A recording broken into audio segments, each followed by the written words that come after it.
Sa ikatlong pagkakataon ay muling nagsaboy ng asin ang binata at nang makita niyang paubos na ang asin sa garapon ay tinigilan niya ang ginagawang pagsaboy. Mas lalo namang nangalit ang namimilipit sa sakit na aswang. Kaya nakahiyaw na naman to sa sakit at galit na nagbigkas. Kapag nakatayo ako rito at kapag nahuli ko kayo, hindi lang dila ko ang kakainin ko. Buong lamang loob nyo. Mas matindi pa sa pusa niyong itim ang gagawin kong pagpapahirap sa inyo. Aray ko! Ah! Sinamantala naman ni Bagani ang pagkakataong yon.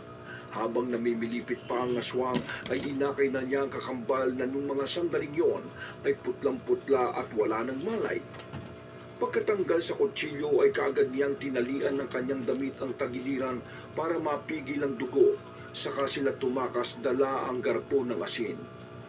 Dumaan sila sa sirang bakod at lumayo sa bahay hanggang sa mapadpad ang magkapatid sa maliit na burol.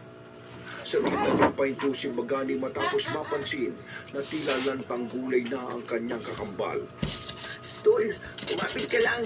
Dadaling kita sa ospital. Please naman huwag kang sumuko. Sinampal-sampal pa niya ng mahina si Bayani pero hindi na talaga ito tumutugon. Halos nangingitim na rin kasi ang labi ng binatilyo maging ang dulo ng bawat daliri sa kamay at paa.